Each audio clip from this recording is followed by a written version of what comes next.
il y a des indicateurs macro qui nous permettent de mesurer l'évolution. Alors, nous avons l'évolution de la consommation. Mais c'est un indicateur qui n'est pas révélateur de l'efficacité énergétique et des économies. Parce que la consommation a tendance à augmenter puisque nous sommes un pays en développement, en phase d'industrialisation, ce qui peut être le cas différent pour des pays développés qui stabilisent, voire même réduisent. Mais il faudrait que cette consommation d'énergie s'accompagne avec une croissance plus élevée. Et c'est ça, l'efficacité. Donc nous avons l'indicateur de l'intensité énergétique.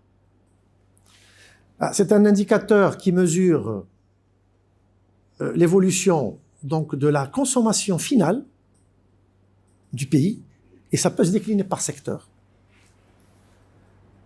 Par rapport au PIB, c'est un ratio qui lie la consommation d'énergie exprimée en tonnes équivalent pétrole par rapport aux millions de dirhams ou milliards de dirhams, comme vous voulez, du PIB.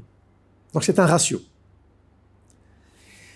Si vous voulez, je peux vous donner un exemple pour montrer la tendance. Par exemple, en 2016-2017, parce que c'est des années qui se ressemblent sur le plan de l'intensité énergétique, nous avions besoin de 14,1 tonnes équivalent pétrole pour produire 1 million de dirhams de PIB. Alors, pour arrondir, on va dire 14 tonnes pour produire 1 million de dirhams de PIB. Alors, en 2023, ce ratio n'est plus que de 13,2 tonnes équivalent pétrole pour produire le même million de dirhams de PIB. Si vous faites la différence, on est à un peu moins d'une tonne équivalent pétrole. Donc ça, c'est un gain d'efficacité.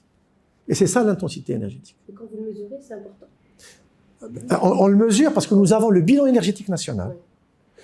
Nous avons ce que nous importons, essentiellement des produits pétroliers, oui, liquides, gazeux, le charbon, un peu, mais qui va aller en baissant, bien entendu, et ce que nous produisons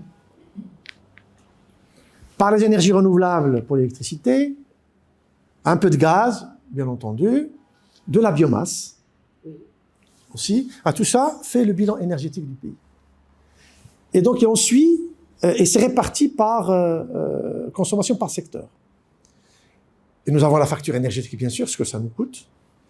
Et quand on fait le ratio de l'énergie finale, pas l'énergie primaire, ça veut dire qui arrive au consommateur. Parce qu'il y a toujours une perte entre l'énergie primaire et l'énergie finale. Ce qui arrive au consommateur, quand on suit cette consommation et qu'on la rapporte à la production économique, ça nous donne cette intensité énergétique qui est calculée tous les ans entre l'AME et notre ministère de tutelle.